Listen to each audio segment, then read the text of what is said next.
Dans la vidéo précédente, vous avez vu une preuve que 2 égale à 1. Clairement, vous savez que ça, c'est pas vrai. 1 n'est pas égal à 2. Donc, où est-ce qu'il y a une erreur dans ceci? C'est ce qu'on a besoin de déterminer. Si on regarde à travers les étapes, ça semble tous raisonnable.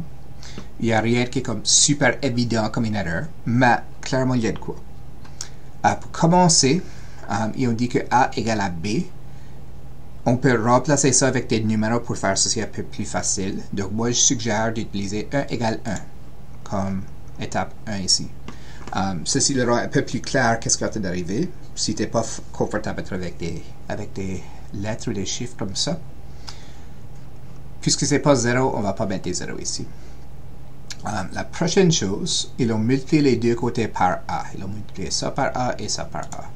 Si on fait la même chose, sauf avec 1, bien, il y a zéro problème. Tu peux faire ça. 1 égale 1, c'est encore 1 égale 1 ici. On n'a rien changé parce qu'on a fait la même chose à la bord gauche et à la bord droite. Cette étape, c'est correct.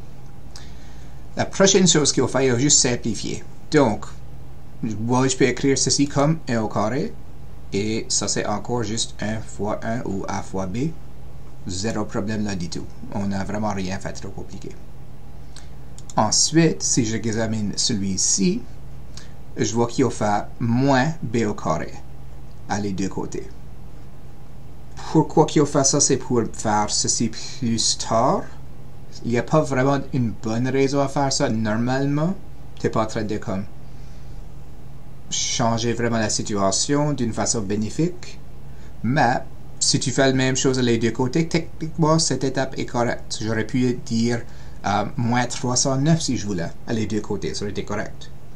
Au moins que je le fais en balance. Donc, 1 au carré moins 1 au carré égale 1 fois 1 moins 1 au carré. Yeah. Pourquoi? Je ne sais pas, mais techniquement c'est correct. Ici, tout ce qu'ils ont fait, c'est qu'ils ont factorisé ceci. Ceci, c'était une étape que vous aurez de la difficulté avec, puisque vous n'avez pas vu ça encore. Vous verrez ça dans le module D, comment faire la factorisation. Par contre, je vais vous dire que cette étape est correcte. 1 au carré moins 1 au carré, quand tu factorises ça, tu divises ça dans deux facteurs. Donc, si je multiplie ces deux choses ensemble, je vais recevoir ça. La règle, c'est si vous avez A moins B A au carré moins B au carré, comme ça, vous allez toujours avoir A moins B fois A plus B qui donne ceci. C'était quelque chose que vous n'avez pas vu encore, mais je vais vous dire que cette étape-là est correcte. Et c'est pas important en avançant que vous saviez ça pour ce cours ici. L'autre côté, c'est encore correct. Il a juste pris un facteur de 1. Donc, 1 au carré a une 1 fois 1. Donc, il a pris une 1, il l'a sorti en avant, pour que c'est juste 1 moins 1. Encore correct. Si on est juste en train de sortir des facteurs pour simplifier ceci un peu, ça ne regarde pas beaucoup plus simple dans la façon qu'on a ici, mais c'est ce qui est en train d'arriver. Techniquement, cette étape ici est correcte. Maintenant, dans la prochaine étape ici, qu'est-ce que vous apercevez si on simplifie ça un peu? Ce que je n'ai pas pu faire parce qu'ils ont utilisé des lettres seulement. On a 1 moins 1 qui est égal à 0. Ça, c'est le même ici.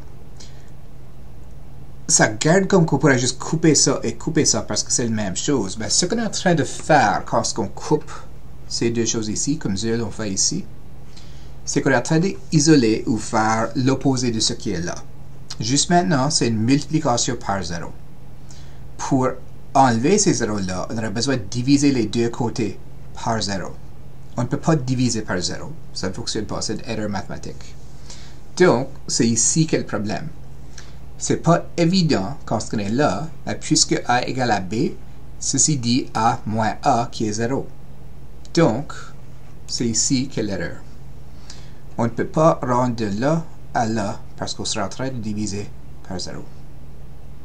Donc, en général, ce que j'ai fait, j'ai remplacé A et B avec des numéros pour voir un peu plus concrètement qu'est-ce qui se passe. Et j'ai juste allé étape par étape pour voir si ça faisait du logique, ce qui était en train d'arriver. Je suis d'accord que cette étape-là aurait pu être un peu difficile pour vous autres, mais que celui-là, je pense que tout le reste, vous étiez correct. Même le 1 moins 1, de trouver ça. Donc, diviser la tâche en morceaux. avancer étape par étape pour essayer de trouver l'erreur et je pense que vous serez correct.